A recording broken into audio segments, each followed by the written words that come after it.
Allô, je vais faire le numéro 41 de la page 217. Donc, on a une femme de 60 kg qui fait un tour sur la grande roue qui décrit un cercle vertical de rayon de 20 mètres avec une vitesse constante. Donc, on a une grande roue.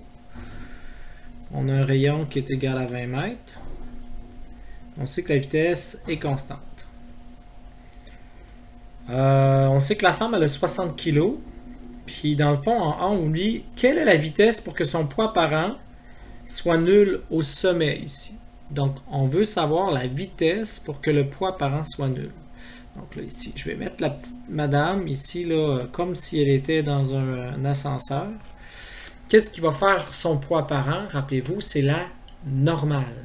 OK? Donc, c'est la normale. En vrai, ce sont les forces qui réagissent sur cette personne-là, comme on l'avait décrit. Là.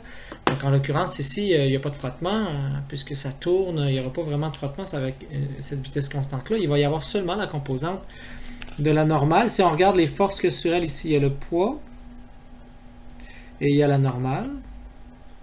Et ce qu'on veut, on veut que la normale elle devienne 0, hein, comme si elle se mettait à flotter un peu dans les airs. Donc, ça veut dire que la somme des forces qui vont vers le centre, c'est la masse fois la vitesse au carré sur le rayon.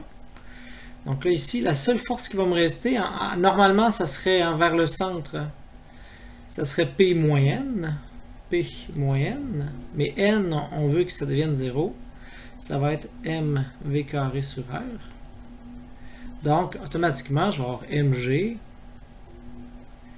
égale à mv carré sur R. Ce qui va me permettre de déterminer la vitesse. Je vois que c'est racine de RG. Donc, si la vitesse, c'est racine de RG, ben, automatiquement, la vitesse, ça va être 20 fois 9,8 racine. Donc, 20 fois 9,8. On obtient 14. Donc, 14 mètres par seconde, ça va être la vitesse pour faire en sorte qu'elle puisse s'envoler en haut, entre guillemets, là, pour faire le petit coup au cœur en tant que tel. Maintenant qu'on a trouvé cette vitesse-là, ben, la personne elle va descendre, elle va arriver dans le bas. Puis là, on se demande maintenant, arrivé dans le bas, quel va être ce fameux poids apparent-là.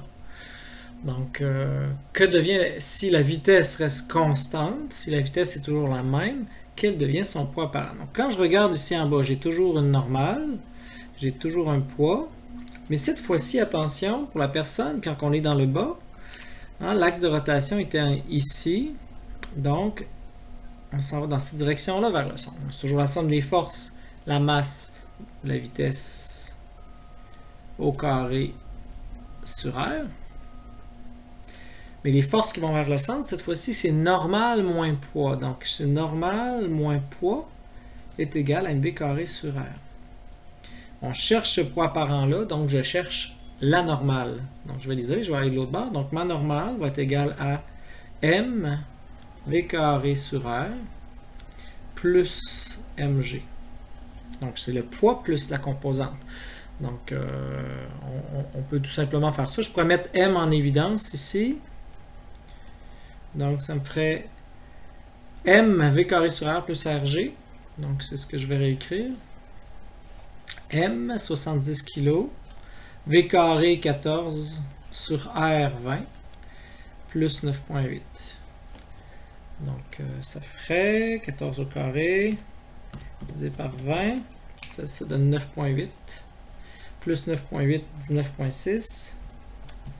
Donc, en fin de compte, je ne sais pas si vous voyez, ça fait 2 fois son poids, fois 70.